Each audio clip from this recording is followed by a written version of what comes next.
নমস্কার, আমি শ্রীরাম মজুমদার। শুরু করছি রাজশ্রী প্রোডাকশন হাউস নিবেদিত মন ছুঁয়ে যায়। নামটা কেন এরকম?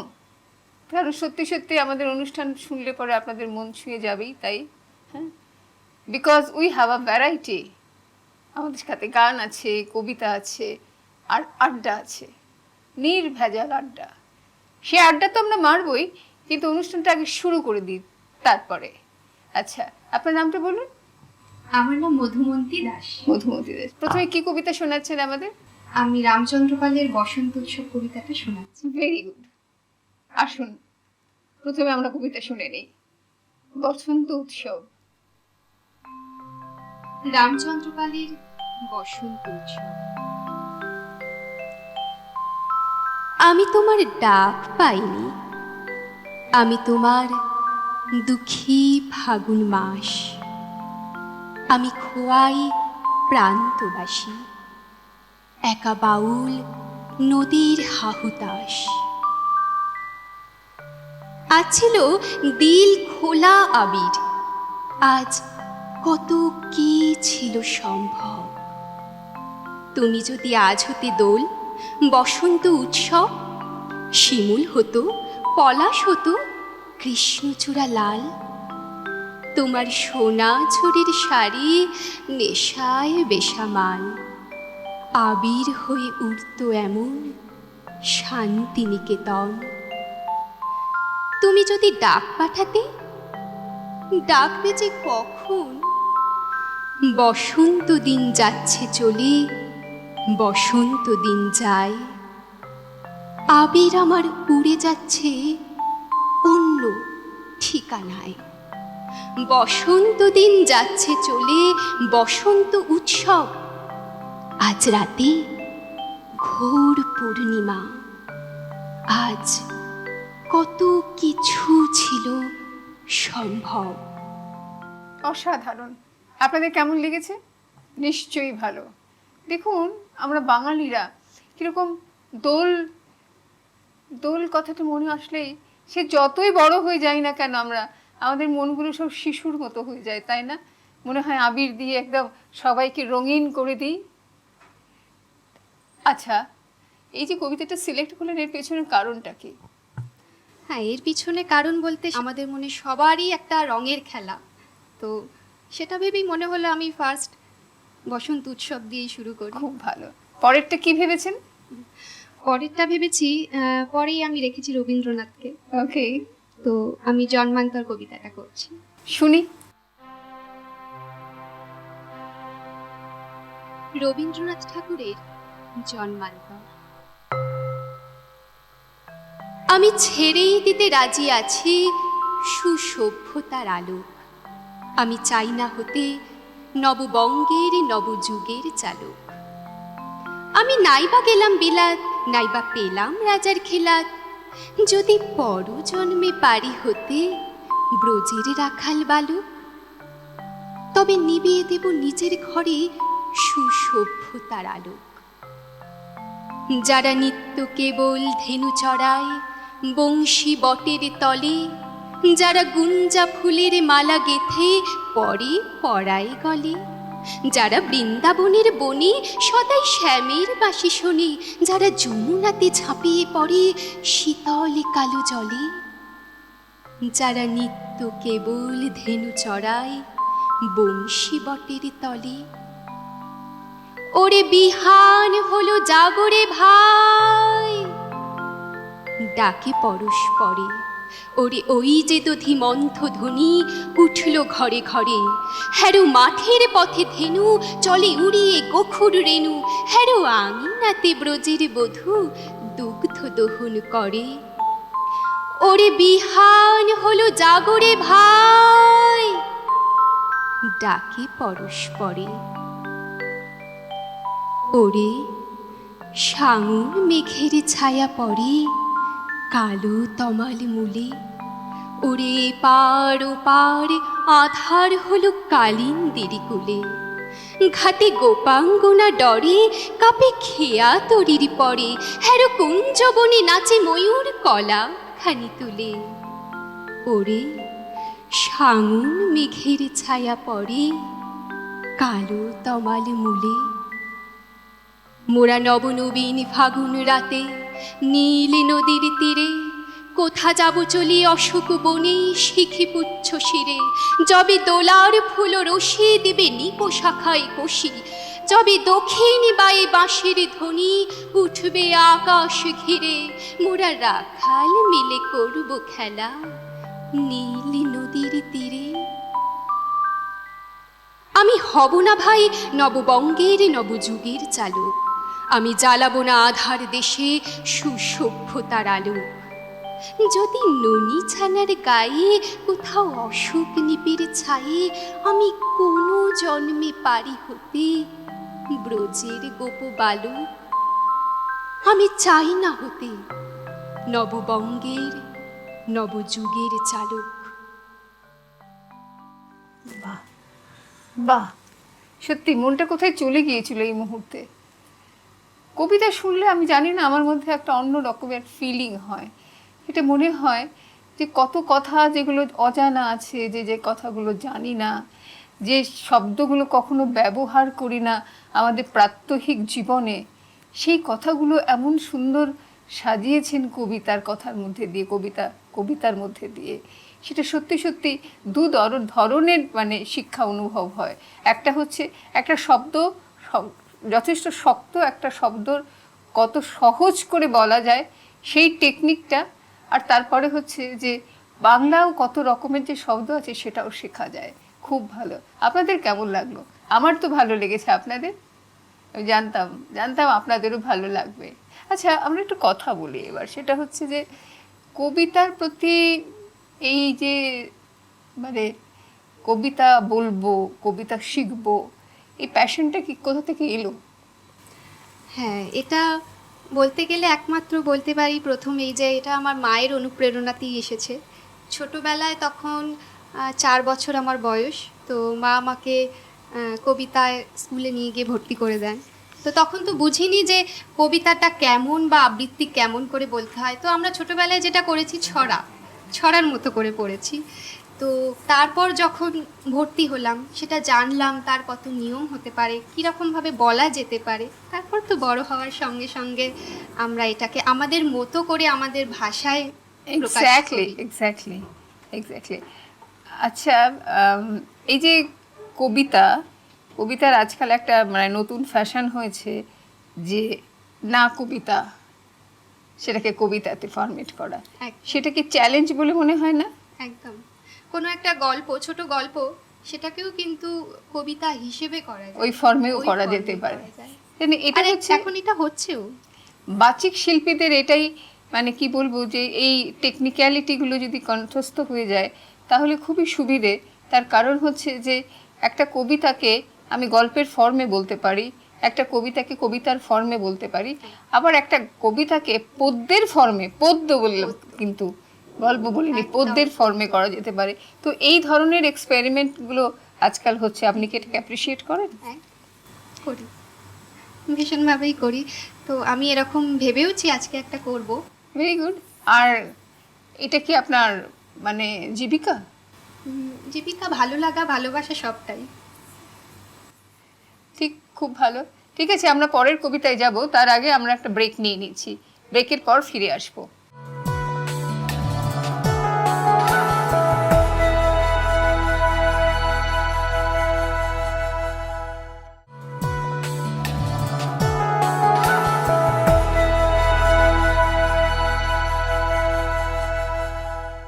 ফিরে এলাম ব্রেকের পর। একটা কথা আপনাদের বলা হয়নি, আমাদের অনুষ্ঠান মন ছুঁয়ে যায়। এতে যদি অংশগ্রহণ করতে চান, মানে যারা অংশগ্রহণ করতে চান তাদের জন্য দুটো টেলিফোন নাম্বার আছে, 9123724514 আর একটা 6290279162। হ্যাঁ, এবার বলছি যে তাহলে আপনি শুরু করে দিন পরের কবিতাটা। এটাই কি সেই? ওকে, চলুন। তো আমি এর আগে একটা ঘটনার কথা বলে দিই, সেটা বলে দেওয়া ভালো, কারণ আমি যে কবিতাটা এখন করতে চলেছি সেটা হচ্ছে বাবাকে লেখা চিঠি। মানে ছেলে বিদেশে থাকে, তো সেই অনুযায়ী বাবাকে লেখা চিঠি।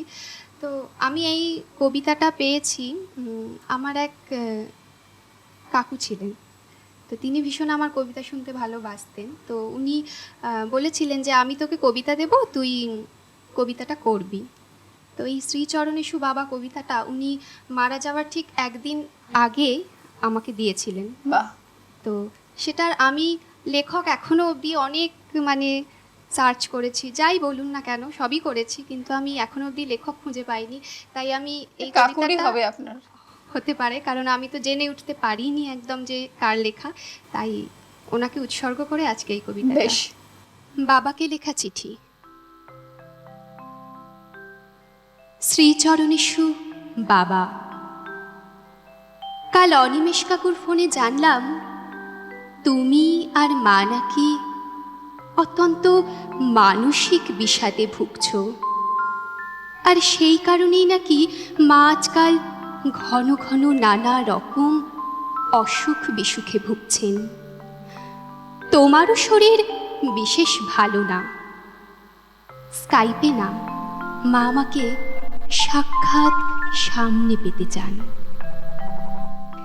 কাকু কাল আমাকে অনেক বোঝালেন যে আমি তোমাদের একমাত্র সন্তান হিসেবে আমার তোমাদের প্রতি কি কি করণীয় ইত্যাদি ইত্যাদি। কাকু বয়সে আমার পিতৃতুল্য, তাই তার সঙ্গে তর্ক করা সমীচীন বোধ করিনি। কিন্তু তোমাদের একমাত্র সন্তান হিসেবে আমার তোমাদের কাছে প্রশ্ন, আচ্ছা বাবা, একটা কোম্পানিতে চাকরি করি, বিদেশে থাকি, অনেক গুরুত্বপূর্ণ দায়িত্ব কাঁধের উপর চাপানো আছে, হুট করে বললেই কি তোমাদের পাশে গিয়ে দাঁড়াতে পারি? আর যদি দেশেরই অন্য কোনো প্রান্তে চাকরি করতাম, তাহলেও কি সম্ভব হতো? আমাদের নীলু মাসি যখন আইসিইউতে ভর্তি ছিল, ব্যাঙ্গালোর থেকে বুবুন্দা 2 দিন পর এলো।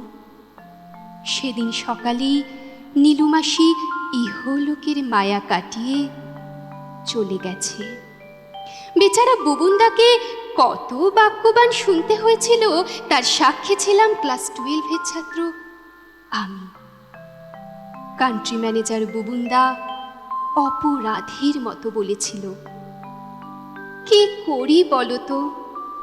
পরশুই বড় কর্তা জার্মানি থেকে এসে পৌঁছলো, ছেড়ে এলে চাকরি চলে যেত। এই বয়সে এমন চাকরি কোথায় পাবো? 2 ছেলের স্কুলের খরচ বছরে 2.5 লাখ, চাকরি না থাকলে কোত্থেকে জোটাবো? আজ আমি বুবুন্দার অবস্থা ভালো মতো বুঝতে পারি। দেশে অথবা বিদেশে উচ্চ শিক্ষায় উচ্চ প্রতিষ্ঠিত ছেলেদের বাবা মা আত্মীয় পরিজন কত সহজেই না ছেলেদের কাঠ গড়ায় দাঁড় করিয়ে দেয়।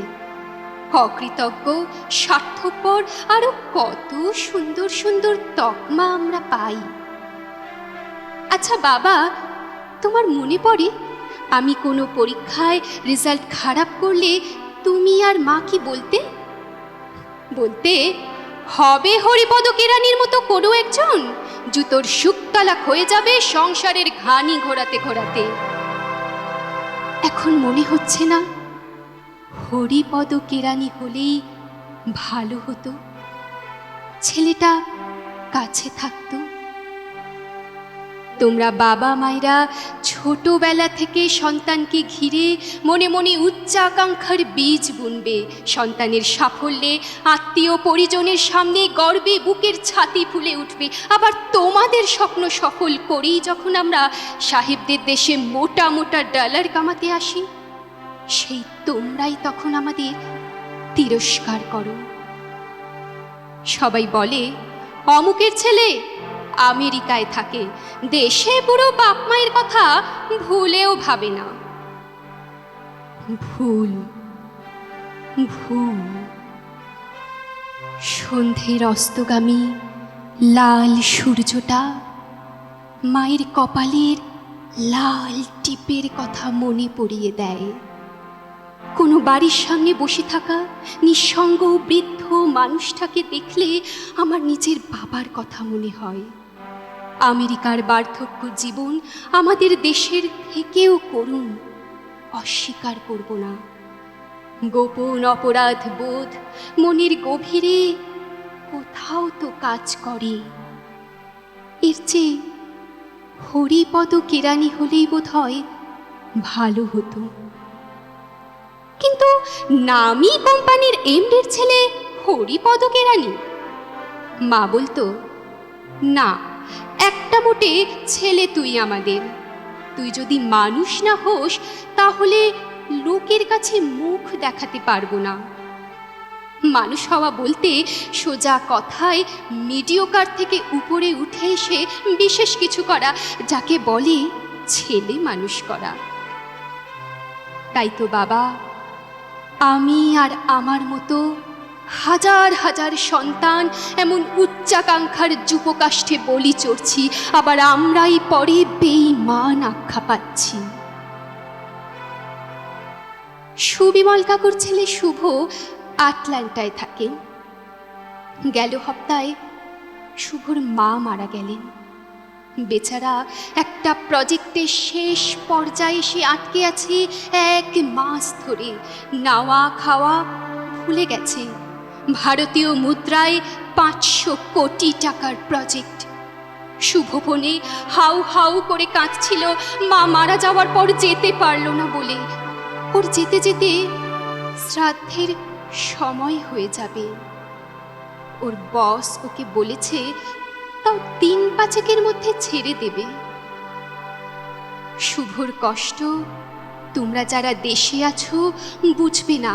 তোমাদের চোখে সে আর এক বিদেশিবাসী অকৃতজ্ঞ সন্তান। কিন্তু আমরা জানি শুভর মতো বিদেশি কোম্পানির চাকররা কতটা হাত পা বাঁধা। আজ আমরা না ঘরকা না ঘাটকা। না বাবা, আমাদের জীবনে তোমাদের অবদান ভুলে যাইনি। তোমরা ভুলে যাও যে আজ আমরা যেখানে পৌঁছেছি সেটা তোমাদেরই অবদান। তোমরা হরিপদ কেরানির বাবা মা নও, সুপ্রতিষ্ঠিত বিদেশিবাসী সন্তানের বাবা মা। তাই কিছু তো মূল্য তোমাদের আর আমাদের দুপক্ষকেই দিতে হবে, তাই না? ক্ষমা করো, অনেক দিন ধরেই এই একতরফা দোষারোপের কাহিনী শুনে আসছি। তাই আজ মনে হলো মুদ্রার অন্য পিঠটাও দেখানো দরকার। ভালো থেকো, সুস্থ থেকো, প্রণাম নিও। ইতি টুবাই। উফ, অসাধারণ। Really I am speechless. মানে আর কোনো কথা নেই, মুখে ভাষা নেই কোনো। এত সুন্দর, গভীরে যাও বলা যেতে পারে, সেই গভীরে চলে গিয়েছিলাম। আপনাদের কেমন লেগেছে কবিতাটি? আমার তো অসাধারণ লেগেছে, অসাধারণ। যাক, এইরকমই আকর্ষণীয় সুন্দর আর কিছু শোনাবেন? হ্যাঁ, বীরেন্দ্র চট্টোপাধ্যায়ের 3 পাহাড়ের স্বপ্ন, একটু অন্যরকম কবিতায় যাচ্ছি। হ্যাঁ, ওটা হচ্ছে সাঁওতালি মেয়েদের সুখ দুঃখ বিরহ প্রেম ভালোবাসা সবটা নিয়েই কবি লিখেছেন। না মানে ল্যাঙ্গুয়েজটা কি সাঁওতালি? না না না, একদমই বাঙালি, বাঙালি একদম। কিন্তু ভাবনাটা ওদের নিয়েই। আচ্ছা, তাহলে শুনি। বীরেন্দ্র চট্টোপাধ্যায়ের 3 পাহাড়ের স্বপ্ন। পাহাড়িয়া মেঠোপুর মেঠো ধুলি পথ, দিনশেষে বৈকালি মিষ্টি শপথ।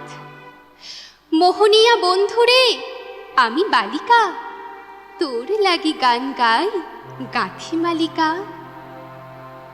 আজও সন্ধ্যার শেষে খালি বিছানা, আমি শোব পাশে মোর কেউ শোবে না। তুই ছাড়া এই দেহ কেউ ছোবে না। সুরে সুরে হাওয়া তার মিষ্টি বুলায়, সাঁওতাল মেয়ে কটি দৃষ্টি ভুলায়। দিনশেষ ধুধু মাঠ, ধুধু মেঠো পথ, সাঁওতাল মেয়ে কটি ছড়ালো শপথ, হাওয়ায় হাওয়ার মতো তাদের শপথ। আইমিতে নি আজ রাতে, চাঁদ কুরোনো মাঝরাতে, আবছা আলুর কান্নাতে, মুখ রেখে তুই ঝর্ণা ধারে আয়। আয় জোয়ানির মন জ্বালা, নাচ দিয়ে সই কাঁথমালা, চুর গেলাস মদ ঢালা, দে ছড়ে দে তিন পাহাড়ের গায়। আহা মাদুল মাতাল মাদুল বাজছে তোরই জন্যেলো, খুশির হাওয়ায় পাগলা হাওয়ায় গান দিল রাজ কন্যেলো, আয় কাছে আয় মন দিল। চোখ কেন তোর কাঁপছে মেয়ে, বুক কেন তোর দুলছে, গাল দুখানি লালচে, শরীর সাপের মতোই ফুলছে। কাকে মারবে ছো বললো, কোন ছেলে তোর কি করলো, মাদুল ভেবে কে কি তোকে আজকে বাজালো। ফুল দিয়ে নয় ফাঁক ছড়িয়ে বিকেল সাজালো, কেমন দিবি সাজারে, আর যাবি না পাহাড়ে, আর যাবি না পাহাড়ে, আর যাবি না পাহাড়ে। বাহ, এত গান আকাশে, এত গান বাতাসে, সাঁওতাল মেয়েটির টিপ কপালে। ছেলেটি পিছন তবু নিল কি বলে, রাঙা ফুল মেয়েটির খোপায় জলে। ছেলেটি বাজালো বাঁশি তবু কি বলে, এত মদ আকাশে, এত মদ বাতাসে, নেশা যেন ধরে যায় ছেলেটির বাঁশিতে। মনে হয় দোষ নেই ভালোবাসাবাসিতে, তবে চাঁদ সরে যাও, যাও তাহলে। ও ছেলে পেছন তুই নীলি কি বলে, পথ ভুলে গেছি মেয়ে খিলখিল হাসিতে। শোন কোনো দোষ নেই ভালোবাসাবাসিতে, শোন কোনো দোষ নেই ভালোবাসাবাসিতে। এত গান আকাশে, এত গান বাতাসে, এত মদ আকাশে, এত মদ বাতাসে, এত আলো আকাশে, এত আলো বাতাসে। আমি কি একটা হাততালি দেবো? না সত্যি সত্যি আমার কিন্তু মানে আমি এখান থেকে অডিয়েন্সে চলে গিয়েছিলাম, মনে হচ্ছে ওখানে বসে লাইভ শো দেখছি। সত্যি অসাধারণ, অসাধারণ, খুবই ভালো লাগলো। এবং আমি মানে অন্তর থেকে বলছি যে আপনি অনেক এগিয়ে যান, অনেক শাইন করুন, কবিতা নিয়ে আপনাকে যেন লোকেরা চিনতে পারে সেটা আমি চাই। আশীর্বাদ করুন, তাই যেন হয়। আশীর্বাদ তো মানে যিনি করার, মা সরস্বতী, তিনি করে করে যাবেন নিশ্চয়ই, তার কারণ অনেস্টির একটা দাম তো আছেই। আচ্ছা, আমাদের আর কথা বলার গল্প করার সময় নেই, কারণ ওখান থেকে ইশারা করছে যে টাইম ইজ ওভার। তো আজকের মতো অনুষ্ঠানটা এখানেই শেষ করছি। মনে রাখবেন আমাদের অনুষ্ঠান হলো মন ছুঁয়ে যায়। এই মন ছুঁয়ে যায় অনুষ্ঠানটি কিন্তু আপনাদের দেখতেই হবে, এটা আমার দাবি বলতে পারেন। এবং একটা সময় আসবে যখন এই প্রোগ্রামটা কিছুতেই আর মিস করতে চাইবেন না। আমাদের এই মন ছুঁয়ে যায় অনুষ্ঠানে যারা অংশগ্রহণ করতে চান তাদের জন্য একটা সুখবর আছে। আমাদের ফোন নাম্বার আছে, সেটা আপনারা একটু নোট করে নিন, 9123724514, আর একটা 6290279162। আজকের মতো অনুষ্ঠানটা এখানেই শেষ করছি। ভুলবেন না মন ছুঁয়ে যায় এই অনুষ্ঠানটি দেখতে। নমস্কার, ভালো থাকুন।